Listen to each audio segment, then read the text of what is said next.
मैं डॉक्टर प्रदीप कुमार पांडे, सहायक प्राध्यापक, RBGR कॉलेज महाराजगंज सीवान। जो आज मैं बौद्ध धर्म में प्रतिपादित 4 आर्य सत्य जो हैं उनके बारे में एक संक्षिप्त चर्चा आप सबके साथ करूँगा। बौद्ध दर्शन अति प्राचीन दर्शन है, विश्वविख्यात है। हालांकि इसके दार्शनिक पक्ष का विस्तार बहुत बाद में हुआ, लेकिन इसका आध्यात्मिक और व्यवहारिक पक्ष जो है वो अति प्राचीन है। बौद्ध धर्म के प्रवर्तक गौतम बुद्ध थे। नाम से ही स्पष्ट है, राज्यवंश में पैदा हुए थे, परंतु बाल्यकाल से ही सांसारिक दुखों के प्रति इनका विचार और सोचने का तरीका जो था वो बिल्कुल पृथक था। सांसारिक दुख से हर मनुष्य, हर जीव जंतु आक्रांत है और इन दुखों से मनुष्य या जीव जंतुओं को सबको कैसे बचाया जाए, कैसे इन दुखों से छुटकारा मिले, ये गौतम बुद्ध के चिंतन का मुख्य पक्ष रहा है। दार्शनिक प्रश्नों या तात्विक प्रश्नों पे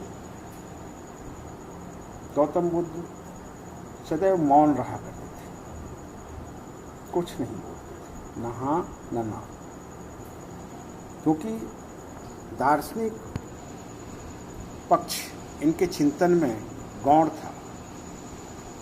सांसारिक पक्ष ज्यादा प्रबल था।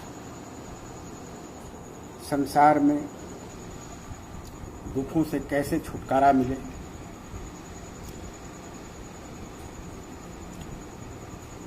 मनुष्य कैसे सुखी हो, जीव जंतु कैसे सुखी हो, इसके प्रति महर्षि गौतम बुद्ध का ज्यादा जोर था।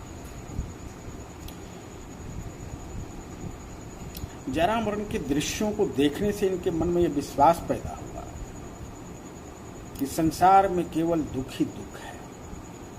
अतः दुख से मुक्ति पाने के लिए इन्होंने राजवंश का त्याग किया, महलों को छोड़ा, जंगलों की खाक छानी, तपस्या की, प्रगाढ़ पंडितों और धर्माचार्यों से इन्होंने शिक्षा ली, फिर भी सफलता न मिली। दृढ़ संकल्प के साथ शुद्ध मन से ये घोर तपस्या समाधि में लग गए और इस तरह दुख के रहस्य को समझने की अखंड चेष्टा की। अंत में इनको गया, संप्रति गया जिले के बोध गया में बोध वृक्ष के नीचे इनको पूर्ण ज्ञान की प्राप्ति हुई और ये बुद्ध कहलाए।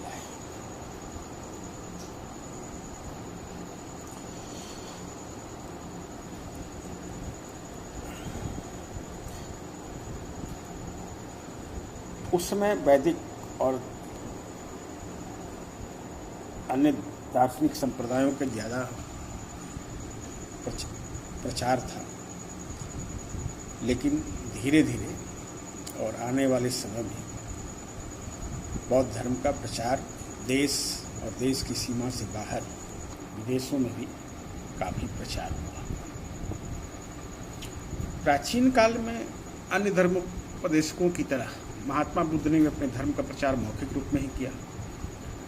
उनके शिष्यों ने भी बहुत काल तक मौखिक, जैसे उस समय लेखन कला उतनी समृद्ध नहीं थी, अतः ये बौद्ध धर्म के उपदेशों का उनके शिष्यों ने भी मौखिक उपदेश ही किया। बुद्ध के निजी उपदेशों को का जो कुछ भी हमें ज्ञान मिलता है वो त्रिपिटकों से ही प्राप्त होता है।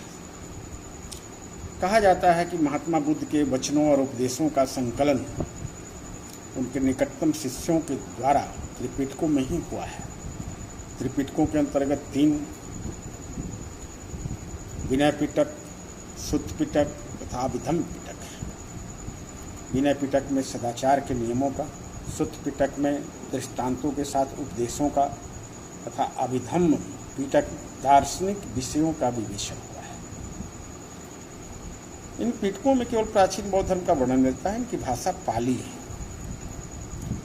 कालांतर में महात्मा बुद्ध की काफ़ी शिष्यों की संख्या बढ़ गई और ये कई संप्रदायों में विभक्त हो गए। हीनयान, महायान, विज्ञानवाद, शून्यवाद, जिसमें काफ़ी गूढ़ तरीके से दार्शनिक विवेचना और तात्विक ज्ञान मीमांसीय विचारों को किया गया। लेकिन बौद्ध धर्म की सबसे बड़ी विशेषता उनके 4 आर्य शक्तियों में है, जो गौतम बुद्ध का हीनयान महायान में भी इनका काफ़ी महत्व रहा है और आज भी है, क्योंकि ये सांसारिक दुख, कष्ट और समस्याओं से ओतप्रोत है और इसके समाधान की दिशा में एक गंभीर प्रयास है और व्यवहारिक तरीके से हम दुख से कैसे छुटकारा पा सकते हैं, इसका विचार किया गया है। बुद्ध के 4 आर्य सत्य बताएं माने जाते हैं। पहला आर्य सत्य जो इनका है वो ये है, दुख है। बौद्ध दर्शन में सबसे पहले ये स्वीकार किया गया कि दुख है, संसार में दुख व्याप्त है और ये पहला आर्य सत्य माना गया।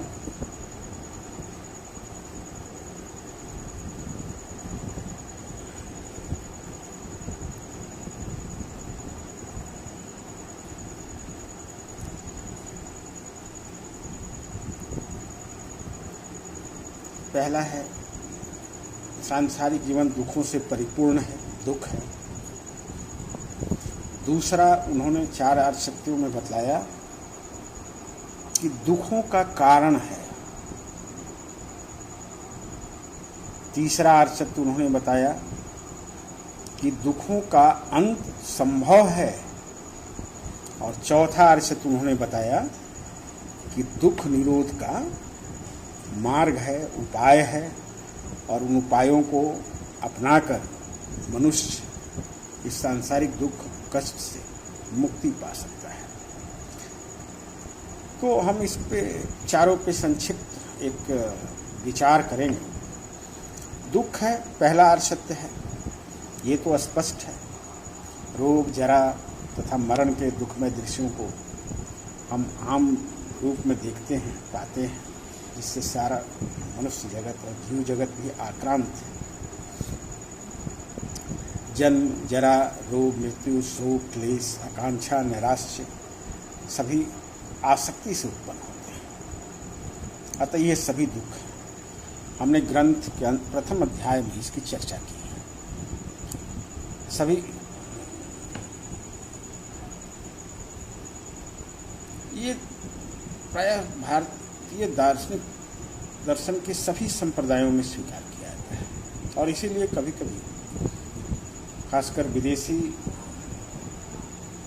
दार्शनिकों के द्वारा ये एक आरोप लगाया गया कि भारतीय दर्शन में नैराश्यता की ओर ज़्यादा झुकाव है, लेकिन असल में ऐसा नहीं है। ये वस्तु स्थिति को स्वीकार करने जैसा है। दुख है, ये सत्य है। सारे मनुष्य इससे आक्रांत हैं। भी सत्य है। सांसारिक सुख भी जो है वो भी वास्तविक सुख नहीं है, क्योंकि वे क्षणिक होते हैं। उनके नष्ट हो जाने पर पुनः दुख होता है। ऐसे सुखों के साथ बराबर यह चिंता लगी रहती है कहीं वे नष्ट ना हो। इस तरह के अनेक दुखद परिणाम हैं जिनके कारण सांसारिक सुख वास्तविक सुख नहीं समझे जा सकते, वरन वे तो आशंका और चिंता के मूल हैं। अतः संसार को दुखमय माना गया। द्वितीय आर्य सत्य जो गौतम बुद्ध ने बताया, वे किस कारण से ये दुख संसार में हैं, इसके प्रति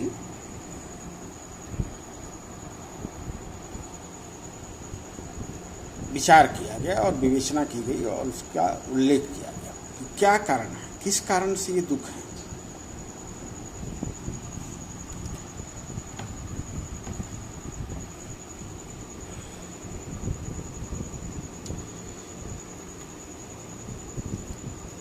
महात्मा बुद्ध ने प्रतीत्य समुत्पाद के अनुसार दुख के कारणों को जानने का प्रयास किया। प्रतीत्य समुत्पाद कार्य कारण का सिद्धांत है, जिसमें ये माना जाता है कि कोई भी कार्य बिना कारण के नहीं हो सकता। अतः दुख है तो दुख का भी कारण अवश्य होना चाहिए।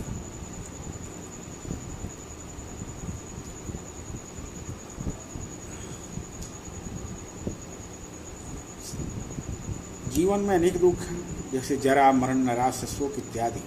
जीवन के दुखों का सांकेतिक नाम जरा मरण है। प्रश्न यह उठता है कि जरा मरण का कारण क्या है? शरीर धारण करना ही जरा मरण का कारण है। शरीर धारण ना हो तो जरा मरण नहीं हो सकता। अर्थात जन्म ग्रहण या जाति इन जरा मरण का कारण है। प्रतीत्य समुत्पाद के अनुसार पुनः यह सोचा जा सकता है जन्म का भी कारण होगा। तो बौद्ध धर्म बताया गया कि जन्म का कारण भव है।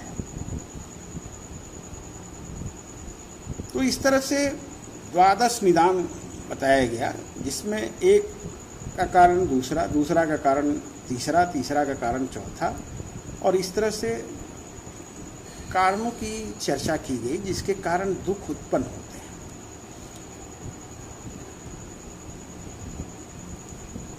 संक्षेप में उन्होंने ये कहा कि दुख का कारण है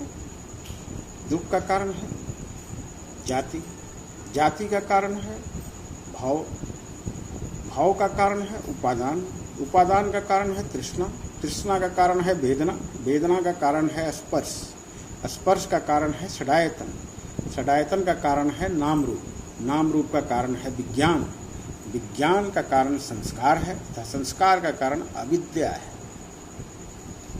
मतलब बौद्ध धर्म में ये स्थापना की गई कि अविद्या से ही समस्त उपादानों की रचना हुई, अविद्या के कारण ही सब कुछ दुख, फाइनली दुख का जो संसार में दुख व्याप्त है, या द्वादश निदान ये जो है वो पैदा हुआ। अब ये द्वादश निदान एक संक्षिप्त में नाम आपको नोट करा दे रहा हूँ। पहला है अविद्या, अविद्या से दूसरा संस्कार पैदा हुआ, संस्कार से विज्ञान पैदा हुआ, विज्ञान से नाम रूप पैदा हुआ, नाम रूप से षडायतन, षडायतन से स्पर्श, स्पर्श से वेदना, वेदना से तृष्णा, तृष्णा से उपादान, उपादान से भाव, भाव से जाति, और जाति से जरा मरण।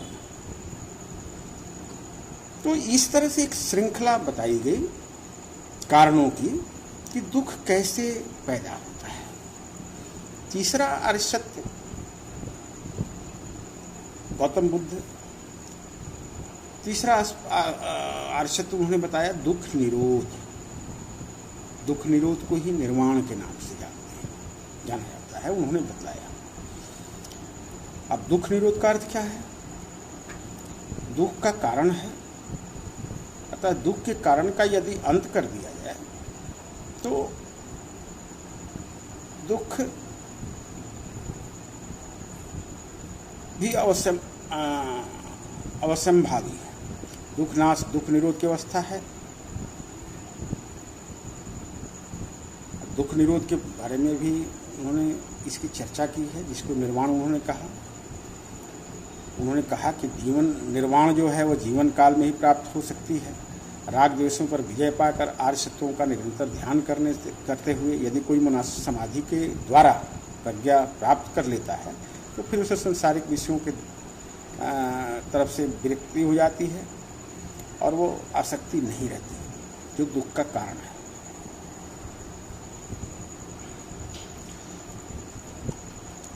मोक्ष प्राप्त व्यक्ति को बौद्ध धर्म में अरहत कहा गया है।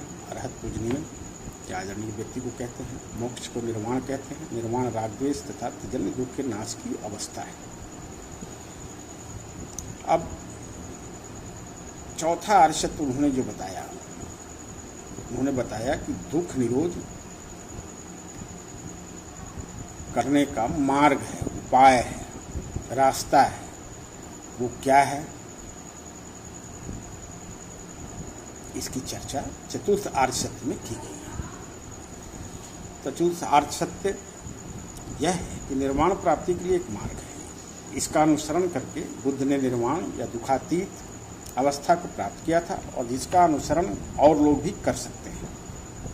जिन कारणों के द्वारा दुख की उत्पत्ति होती है उनको नाश करने का उपाय ही निर्वाण का मार्ग है। बुद्ध ने निर्वाण प्राप्ति के लिए जिस मार्ग को लोगों के सामने रखा उसे अष्टांग मार्ग के नाम से विख्यात हुआ समस्त विश्व में और अष्टांग मार्ग के नाम से जाना गया। अष्टांग मार्ग में गृहस्थ और सन्यासी सभी के लिए है।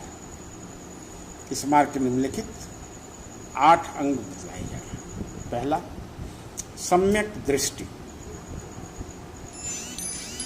अविद्या के कारण आत्मा तथा संसार के संबंध में मिथ्या दृष्टि की उत्पत्ति होती है। हम ऊपर बता चुके हैं कि दुखों का आदि कारण जो है अविद्या ही है, मूल कारण है। अतः नैतिक सुधार के लिए सबसे पहले हमें सम्यक दृष्टि प्राप्त करना चाहिए। सम्यक दृष्टि अर्थात 4 आर्य सत्यों के ज्ञान से जीवन का सुधार हो सकता है। दूसरा है सम्यक संकल्प। आर्य सत्यों के ज्ञान मात्र से कोई लाभ नहीं हो सकता जब तक उनके अनुसार जीवन बिताने का संकल्प या दृढ़ इच्छा शक्ति हमारे अंदर न हो। जो निर्वाण चाहते हैं ये सांसारिक विषयों की आसक्ति, दूसरों के प्रति विद्वेष और हिंसा, इन तीनों का परित्याग करने का संकल्प करना चाहिए। ये सम्यक संकल्प है। तीसरा है सम्यक वाक। सम्यक वाक का मतलब हमारी वचन का नियंत्रण होना चाहिए। मिथ्यावादिता, निंदा, प्रिय वचन तथा वाचलता से बचना चाहिए। चौथा सम्यक कर्मांत। हमारा कर्म भी वचन से ही नहीं बल्कि कर्म से भी हमें शुद्धता प्राप्त करनी होगी। अहिंसा, स्थिति तथा इंद्रिय संयम ही सम्यक कर्मांत है। सम्यक आजीव। बुरे वचन तथा बुरे कर्म के परित्याग के साथ साथ मनुष्य को उचित उपाय से जीविकोपार्जन करना चाहिए। जीविका निर्वाह के लिए उचित मार्ग का अनुसरण करना चाहिए। छठा है सम्यक व्यायाम। सम्यक दृष्टि, सम्यक संकल्प, सम्यक वचन, सम्यक कर्म, सम्यक जीविका के अनुसार चलने पर भी यह संभव है कि हम अपने पुराने दृढ़ मूल कुसंस्कारों के कारण उचित मार्ग से स्खलित हो जाते हैं और हमारे मन में नए नए बुरे बुरे भावों की उत्पत्ति हो जाती है। अतः इसका बात का निरंतर प्रयास करना चाहिए, आवश्यक है। प्रयत्न करना आवश्यक है कि हमारे अंदर बुरे विचार और बुरे कर्मों की उत्पत्ति न हो। आवश्यक है कि पुराने बुरे भावों का पूरी तरह नाश हो जाए और नए बुरे भाव भी मन में न हो। मन को बराबर अच्छे अच्छे विचारों से पूर्ण रखना चाहिए, आवश्यक चाहिए। इन विचारों को मन में धारण करने के लिए सतत चेष्टा करते रहना भी आवश्यक है। सम्यक व्यायाम से इस बात का बोध होता है कि धर्म मार्ग में बहुत आगे बढ़े हुए व्यक्ति भी अपने प्रयत्न को ढीला नहीं कर सकते। सातवां सम्यक स्मृति।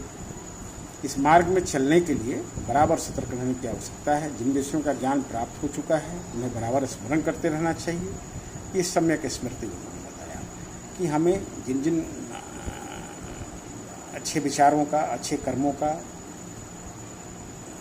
ज्ञान प्राप्त हो चुका है उसे बराबर जीवन में स्मरण और उसको व्यवहारिकता के धरातल पर उतारना होगा बार बार। अंत जो इसका है वो सम्यक समाधि है। 7 नियमों के अलावे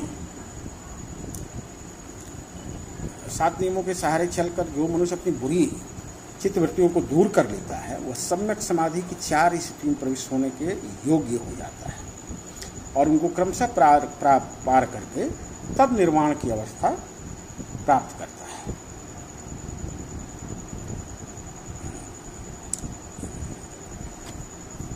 सम्यक समाधि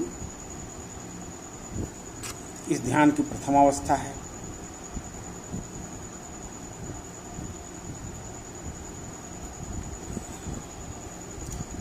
इसमें चौथी अवस्था में व्यक्ति जो होता है वो अरहत्व या निर्वाण की प्राप्ति हो जाता है या पूर्ण प्रज्ञा था पूर्णशील की अवस्था है। इसमें किसी तरह के आनंद का भी कोई जगह नहीं होता।